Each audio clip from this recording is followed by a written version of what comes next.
अस्सलाम वालेकुम औरंगाबाद। मैं हूं डॉक्टर आदिल खाजी, एक फिजियोथेरेपिस्ट। और आज के वीडियो में हम बात करने वाले हैं जीबीएस के बारे में। जीबीएस का फुल फॉर्म है गुलेन बैरे सिंड्रोम। ये एक बहुत ही रेयर कंडीशन है। ये बहुत ज़्यादा सीरियस है और ये पेशेंट के लिए जानलेवा भी साबित हो सकती है। जीबीएस जिस पेशेंट को होता है उसमें उसकी नसें यानी नर्व्स डैमेज होती है, खास तौर पर पेरिफेरल नर्व्स। पेरिफेरल यानी जो दिमाग और रीढ़ की हड्डी से बाहर की नसें है वो। ये जीबीएस असल में क्या होता है, तो ऐसे समझने की कोशिश करिए कि हमारी बॉडी की ये गलती है जिसमें हमारा ही इम्यून सिस्टम यानी डिफेंस मैकेनिज्म में जो सेल्स होते हैं वो हमारे ही नसों पर, नर्व्स पर अटैक कर देते हैं। अटैक करने की वजह से ये नसों के ऊपर की एक कवरिंग जिसे माइलिन शीथ बोलते हैं उसको डैमेज कर देते हैं, डिस्ट्रॉय कर देते हैं। ये शीट ऐसे है जैसे एक वायर के ऊपर जो इंसुलेटेड कोटिंग होती है वो। ये डैमेज होने की वजह से ब्रेन से जो सिग्नल्स आने वाले हैं या तो वो स्लो हो जाते हैं बहुत ज्यादा या वो ब्लॉक हो जाते हैं। इसलिए जीबीएस को एक ऑटो इम्यून डिजीज बोला जाता है। अब जीबीएस कैसे होता है, इसकी कोई एग्जैक्ट रीजन या एटियोलॉजी पता नहीं है, बट अक्सर एक वायरल इन्फेक्शन के बाद, एक बैक्टीरियल इन्फेक्शन के बाद, कोई वैक्सीनेशन के बाद या सर्जरी के बाद ये ट्रिगर होता है यानी हो जाता है। ये एक आदमी से दूसरे आदमी को ट्रांसफर नहीं होता यानी ये कंटेजियस नहीं है।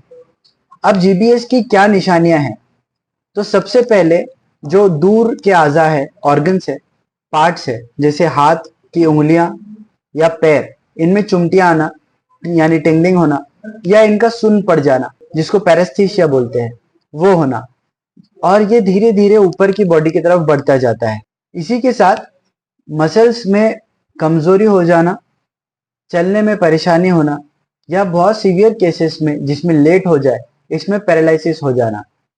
इसकी एक और निशानी है जैसे सांस लेने में परेशानी होना। अब ये होने पर सबसे पहले जल्द से जल्द आप एक हॉस्पिटल में जाइए और डॉक्टर को बताइए। नहीं जाने पर सांस लेने की मसल में कमजोरी हो सकती है। इसकी वजह से पेशेंट को ब्रेन डैमेज, पैरालिसिस या पेशेंट की मौत भी हो सकती है। इसके लिए इसको सीरियस कंडीशन बोला गया है। अब हॉस्पिटल जाने पर पेशेंट की कंडीशन के हिसाब से डॉक्टर उनको डायग्नोस करेंगे। डायग्नोसिस के बाद में उनको प्लाज्मा फेरेसिस यानी आपके खून में जो प्लाज्मा होता है वो चेंज करेंगे, जिसकी वजह से आपके जो एंटीबॉडीज है जो डैमेज करे वो खत्म हो जाएंगे।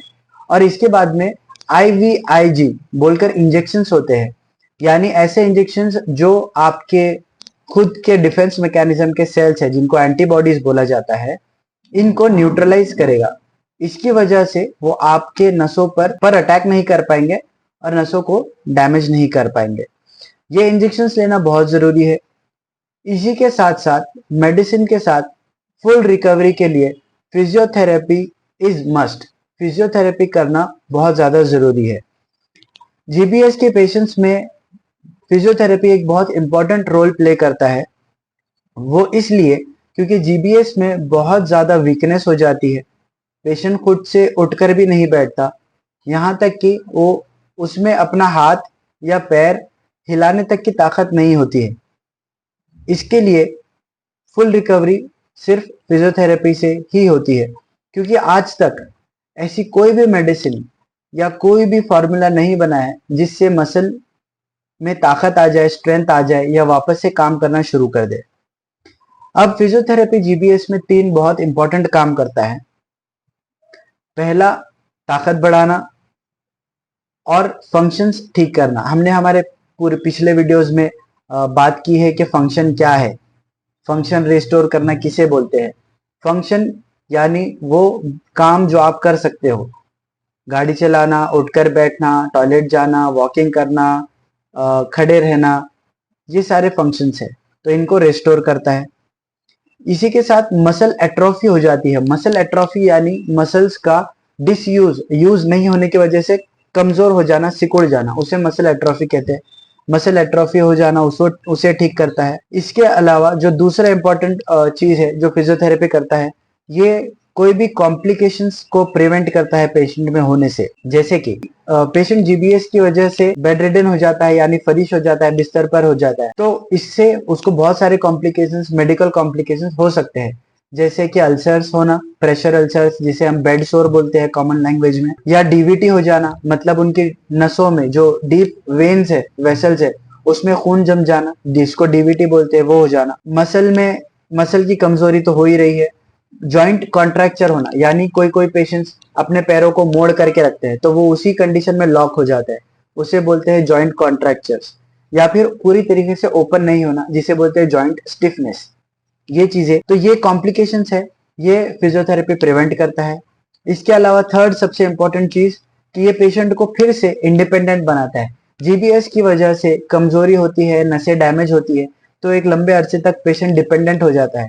जीबीएस का रिकवरी टाइम जो है वो एवरेज टाइम 7 to 12 months है। ऐसे ही एक हमारे पेशेंट है जिनकी हम स्टोरी आपसे शेयर करने वाले हैं, उनका एक इंटरव्यू हम आपके साथ में शेयर करेंगे। ये पेशेंट का नाम है शेख समीर। मैं इनसे आपकी बात कराता हूँ और फिर उनके एक्सपीरियंसेस हम जानेंगे। Thank you.